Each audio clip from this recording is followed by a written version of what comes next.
ఇదేమో పిల్లర్ పైకి లేవలేదు, ఇదేమో ఒక పిల్లర్ పైకి లేచింది, అది ఒక పిల్లర్ పైకి లేచింది. మొత్తం ఎంత 2 ఎకరాలు 2 ఎకరాలు ఉంటుంది. 6 కేజీ ముంగట పార్కింగ్ ప్లేస్ 2 ఎకరాలు పూర్తిగా. డిగ్రీ కాలేజీకి దారి ప్లస్ డిగ్రీ కాలేజీ దారి అంటే పాలకుల నిర్లక్ష్యానికి ఇది నిదర్శనం. ఆలేరు నియోజకవర్గ కేంద్రానికి మండలము, అదేవిధంగా మోటకొండూరు ఆత్మకూరు మండలాలకు వెళుతున్న రోడ్డు ఇది. ఇక్కడ బహదూర్పేట ఆలేరు మధ్యలో చిన్న కల్వర్ట్ ఉన్నది. ఇది కనుక వర్షం వస్తే పూర్తి స్థాయిలో ప్రజల రవాణాకు ఆటంకంగా ఉన్న పరిస్థితి.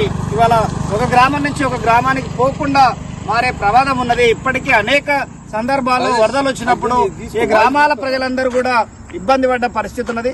అందుకే సిపిఎం పార్టీగా ఇవాళ ఆలేరు టౌన్ లో బ్రిడ్జికి అవతల సైడ్ ఉన్న రత్నాల వాగు కానీ, ఇక్కడున్న ఈదుల వాగు కానీ, అదేవిధంగా మంతపురికి సంబంధించిన వాగు కానీ, వీటన్నిటి కల్వర్ట్ల పైన హై లెవెల్ బ్రిడ్జిని నిర్మించడం ద్వారా ఈ చుట్టుపక్కల గ్రామాల ప్రజలకి రవాణా సౌలభ్యంగా ఉంటుంది.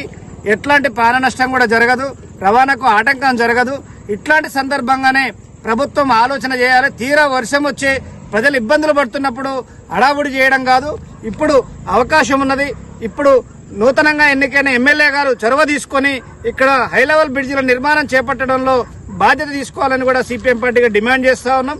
ప్రజల రవాణా సౌకర్యానికి ఆటంకంగా ఉన్న ఈ సమస్యలు పరిష్కారం చేయాలని చెప్పి సిపిఎం పోరుబాట సందర్భంగా డిమాండ్ చేస్తా ఉన్నాం.